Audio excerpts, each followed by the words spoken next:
Hey everybody, how's it going? It's Monday morning and got another basic tutorial for you guys. You guys really like the idea of doing the absolute basic stuff because I get it. There's a lot of new people out there who want to learn how to do this, and we're all new at one point. So I'm more than happy to share and maybe help you guys making records a little bit easier. So today the big question is, what is an impulse response? Why do I need it? Why should I be using it? And simply put, if you're recording metal guitars and you don't want to spend hours and hours or even years, in my case, learning how to mic up guitar cabinets to get them to sound good, impulse responses are a wonderful shortcut to get you to where you want so you can make your record start sounding better today instead of, 10 years down the road. For the longest time, that was the only option we had. Set up a guitar amp, set up a cabinet, and then you'd grab a microphone. And what you would do is you would move that microphone around in front of the speaker and try and get it in the exact sweet spot for your sound. And if it got nudged or if it got jostled a little bit, you'd have to basically start all over again. There's all kinds of wonderful mic techniques you can use. You can do combinations. You can do blends of different types of microphones like dynamics and condensers, and you can get all kinds of unique sounds, and it's very cool, but there's a very large learning curve in how to set your amp up, what mic you should be using on what speaker, where and why, and it's quite extensive. There's a lot of stuff going on there, and I actually have been working on a monster tutorial on that whole process. So if you want to learn about that, stay tuned. Something very cool is going to be coming out in the next couple months. Meanwhile, for those of us right here, right now, who want to get great sounds, we want to use something called impulse responses. And simply put, an impulse response is a digital snapshot of a microphone in front of a speaker cabinet in this case. And we're going to be using a program called Pulse to load those into our DAW, which is our recording software, and use that to get cool guitar sounds. Now, this comes out of a question somebody had asked me, hey, how do I get Pulse going? And I thought, okay, so we're going to do some real basic stuff. This is just to install Pulse on Reaper, and hopefully I'm going to get a chance to show you guys how it works in Studio One as well. But this should also be considered as a guideline to install any kind of VST plugin, because it all works under the same principle. Basically, if you can unzip a file, you can install Pulse. It's really quite simple. So, and you guys have seen me admonish people for showing the Windows file system. This is the one time I'm going to do it because this is a basic how to install video. So yeah, you're going to need to know how to use the file system, I guess. So if you're going to, like I said, if you can unzip, you're fine. So we just open up, we don't want Mac OS. We're going to go into Windows, and we've got the Pulse AAX plugin for Pro Tools, which I don't have. So what we've got here are two options. We've got x64 and 86. That depends on 32-bit and 64-bit operating system. We are using Windows 10 64-bit. And what we want to do is just go to our program files directory, scroll on down to VST plugins, make sure I'm x64 here, yep, and drop pulse.dll into it. It's really that simple. Continue. It's just going to extract. It's in the proper folder now, and we're good to go. Now, if I want to put that in my VST3 file, we want to go to Program Common Files, and then VST3, and we're going to put pulse.vst3 in there. Continue. Drop it in. It's that simple. All right, next up, we want to load up Reaper. We're going to have a little fun here. Now, you guys remember I did that video a couple weeks back where I showed you guys why do I have to mic up a speaker? Why do I need a speaker cabinet? Whatnot. This is if you don't have the space or you can't have the super loud volumes and you want to get raging metal tones so you don't have to record super, super, super loud. Everything's done internally. Now, what we want to do is we want to point Reaper to where that VST is. So we're going to go into Options, Preferences, Plugins, VST, right here. So we've got Program Files, VST Plugins, Common, and VST3. Those are the two folders we just dropped things into. Let's just run a rescan. Boom, it should have found everything. If I can just maybe make a new track here and just make sure Pulse is going to go on here. Let's make track. Open that up. You can see pulse already loaded up there. But we're going to throw the VST on there. So I'm just going to do filter for pulse.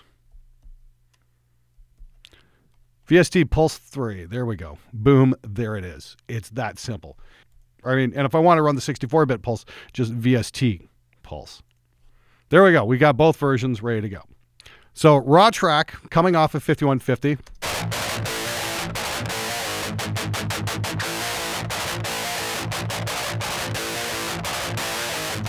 Now, a bunch of you guys pointed out a couple weeks back that that would be a great sound for black metal, but fortunately we want to make good sounds. So we're going to pull up Pulse here.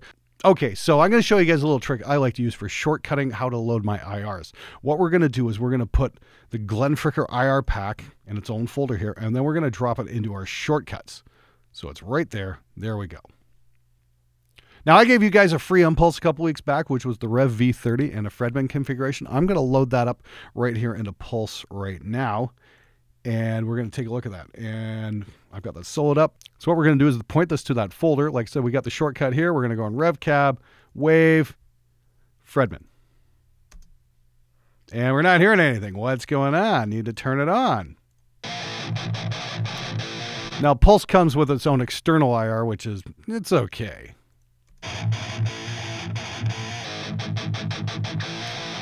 But yeah, this is my Revv Veteran 30 cab that is back at Spectre Sound in Windsor. And it's, you know, in my pack, you've got a bunch of different variations for different mic configurations and pairs and all kinds of cool stuff. But I like the V30 and the Fredman configuration. Well, now what I'm going to do is I'm going to solo up the rest of these here. And we're just going to take a quick listen. Is that wonderful black metal sound again. And what I'm going to do is I'm just going to drag and drop these across all 4 tracks. And we're going to EQ this just a tiny bit. This is the Waves SSL EQ. It's one of my favorites for doing guitars. Let's just flatten that out. And let's tweak the sound out a little bit here. A little bit of roll off. Take some of the mud out. Listen to the 4K. We're going to go narrowband there, boost up a touch.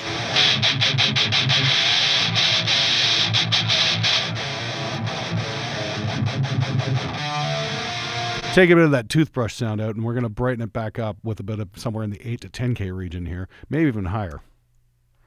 Let's take that up to about 12K. Crank that up a bit.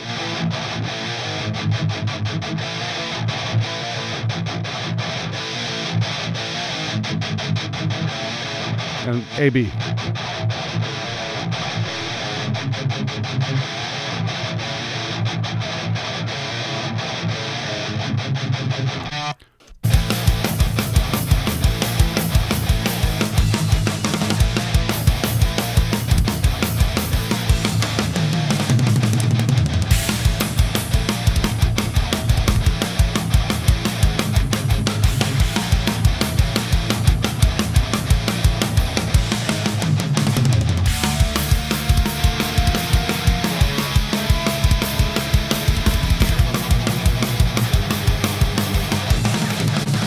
Just check what's going on here. I got a little bit of multiband compression going on just to mute out some of the thumps. Let's see what we got here. We take a listen to that. Yeah, we're just compressing a couple dBs just on the palm mutes here.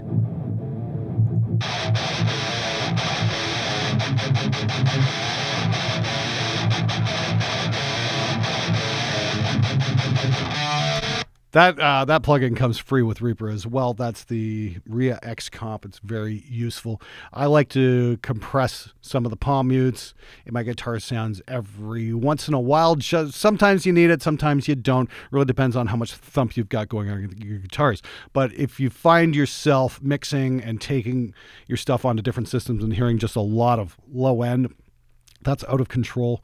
A little bit of multiband compression just in the, you know, they're 90 to about 300 hertz region.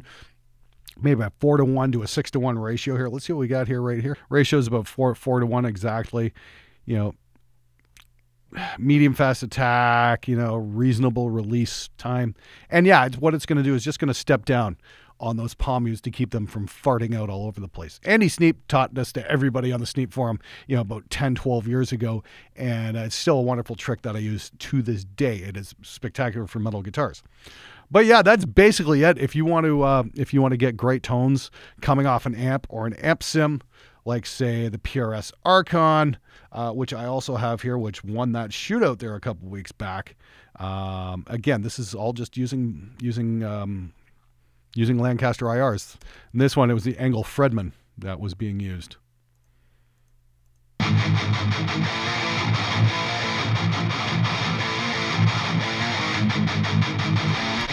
So we're just going to grab Pulse and put that in place right after it.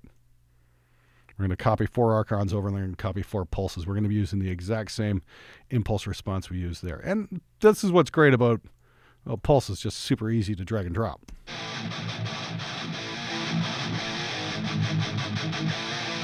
And we're in business. That's the same impulse response. Don't forget, you can grab that impulse response as a free download. I'll have the link in the description below. I'm going to pull up Studio One and just make sure Pulse is in here as well. Okay, so we're back on day 2 of this. I kind of got interrupted and wound up going on a crazy adventure with Warren last night and got to check out some really cool stuff with one of the BAE guys, which was pretty freaking awesome. Anyway, so just want to double check this and show how this pulls up in Studio One. Show you guys how to load Pulse like that. It's pretty simple. And again, it's pretty much any VST. Okay, so to get Pulse or any other VST going in Studio One, it's pretty simple. You just go to Options, set your locations, and then you've got your program files / VST plugins or program files / common files / VST3. In this case, we're using the VST3, and it comes up right here under this huge list of plugins. Pulse. Great thing about Studio One is it does allow you to do favorites.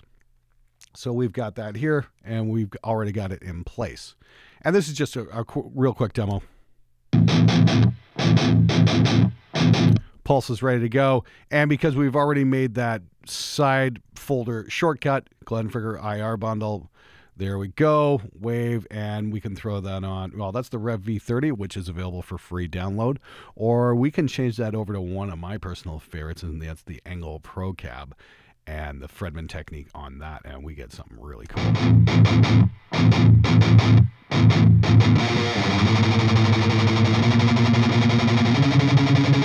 Pretty simple stuff, I gotta say. So it's just a matter of knowing where your effects folders lie and pointing your DAW to where those folders are. Now, most of them are just going to default there, but in case you were wondering how the hell everything winds up where, that's the way how to do it. I hope I kept this simplified enough that that it shouldn't really cause too many problems. Now, if you're still super confused after this, I'd say hit up one of the forums, either a Reaper forum or a Studio One forum, and hopefully somebody there can kind of walk you through a bit.